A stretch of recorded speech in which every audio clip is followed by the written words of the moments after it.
Sabe, o maior deserto quente do mundo, ele guarda um segredo. Debaixo de um mar de areia que parece não ter fim, existe uma história enterrada. Uma história que muda tudo o que a gente pensava que sabia sobre esse lugar. E talvez sobre nós mesmos.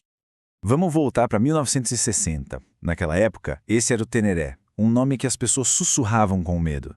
500 quilômetros de nada.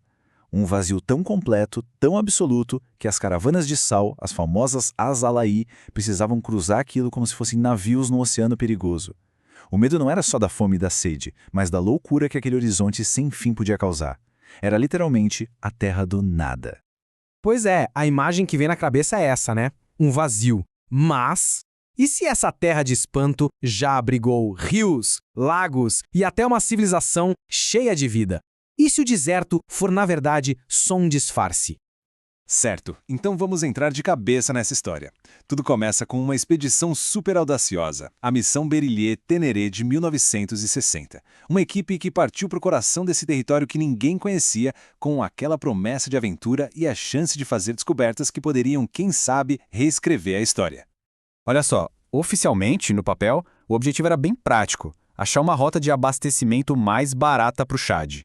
Só que o equipamento deles contava uma história bem diferente. Uma frota com os veículos mais modernos da época, apoio aéreo e uma equipe com os melhores cientistas da França. Era um poder de fogo, assim, totalmente desproporcional para uma simples tarefa de logística. Fica claro que eles estavam atrás de algo muito, mas muito maior. E não deu outra. Eles encontraram. Assim que a missão entrou naquele vazio, o Teneré começou a soltar seus segredos. Pistas que estavam ali, escondidas na poeira por milênios, começaram a aparecer, desafiando tudo o que se sabia sobre o Saara até então.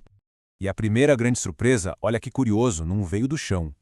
Veio do horizonte. Eles se depararam com montanhas que não estavam em nenhum mapa. Algumas eram tão altas que poderiam ser o ponto mais elevado de todo o Saara. Ali, a equipe percebeu que não estava só cruzando um deserto.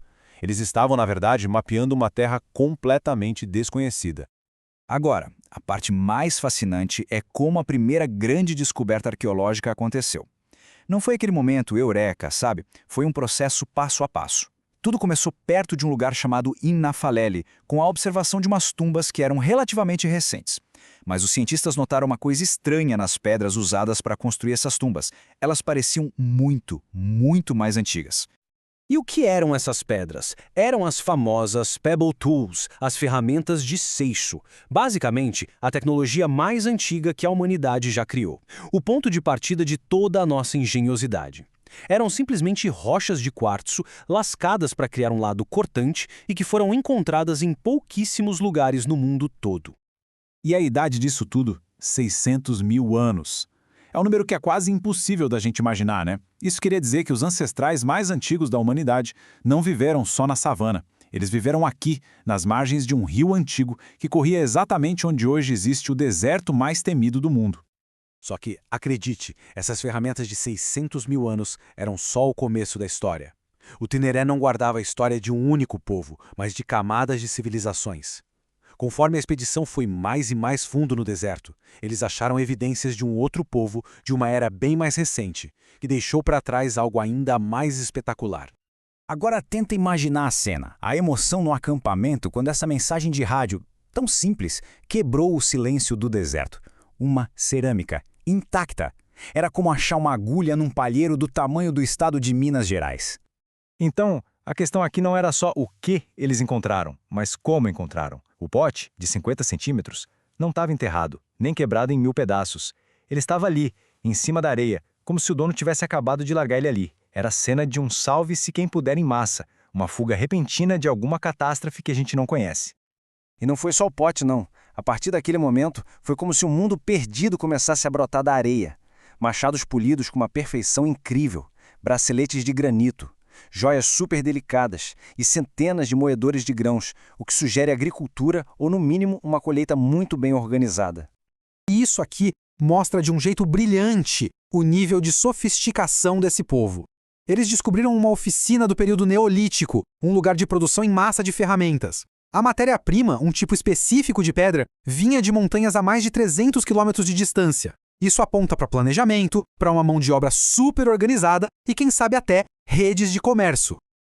Então, com todas essas peças na mão, ferramentas de duas épocas diferentes, cerâmica, oficinas, os cientistas tinham um verdadeiro quebra-cabeça para montar. Como é que um lugar tão seco, tão estéril, pôde sustentar civilizações tão complexas? A solução estava enterrada ainda mais fundo. E a resposta definitiva, a peça que faltava, veio dos fósseis. Esqueletos de hipopótamos, crocodilos e peixes gigantes provavam que ali existiram rios e lagos. Ossos de búfalos e rinocerontes indicavam uma savana verdinha, e depósitos de diatomita, que são basicamente esqueletos microscópicos de algas de água doce, confirmavam que existiram lagos enormes e que duraram muito tempo. Pronto, o quebra-cabeça estava montado. A conclusão era simplesmente inevitável. O deserto absoluto, aquela terra do medo e da sede, já tinha sido o coração de um ecossistema pulsante, um Saara verde. E essa linha do tempo aqui resume a escala absurda dessa transformação. 600 mil anos atrás, humanos primitivos viviam ali, na beira de um rio. Há uns 8 mil anos, uma cultura super avançada prosperava ao redor de um lago. Há 2.000 anos, o deserto já estava chegando, mas ainda dava para cruzar de carroça. E em 1960, virou aquele vazio que a missão encontrou. E para garantir que esse povo nunca mais fosse esquecido, que a história deles não se perdesse de novo, os cientistas deram um nome à sua cultura. Um nome que veio do próprio deserto que a escondeu por tanto tempo, o Tenerém, um capítulo da história da humanidade resgatado da areia. Olha, essa descoberta foi tão gigante que ela não só reescreveu o passado do Saara, ela deixou ecos que ressoam até hoje, nos ensinando lições muito profundas sobre o nosso planeta e o nosso lugar nele. No fim das contas, a história do Tenere é um lembrete muito poderoso. Ela mostra que o clima da Terra não é fixo, ele pode se transformar de maneiras radicais. Revela que civilizações inteiras podem surgir e simplesmente desaparecer, engolidas pela natureza. E, acima de tudo, ensina como a fronteira entre um paraíso e um deserto pode ser terrivelmente fina. É como disse o próprio Roger Frisson Roche, o cara que documentou a expedição, o Teneré guarda civilizações para sempre enterradas nas areias.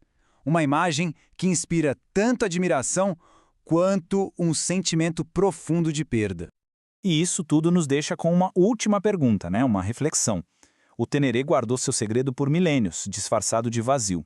A questão que fica é, quantos outros mundos perdidos, quantas outras histórias esquecidas ainda estão por aí, esperando debaixo dos nossos pés para serem redescobertas?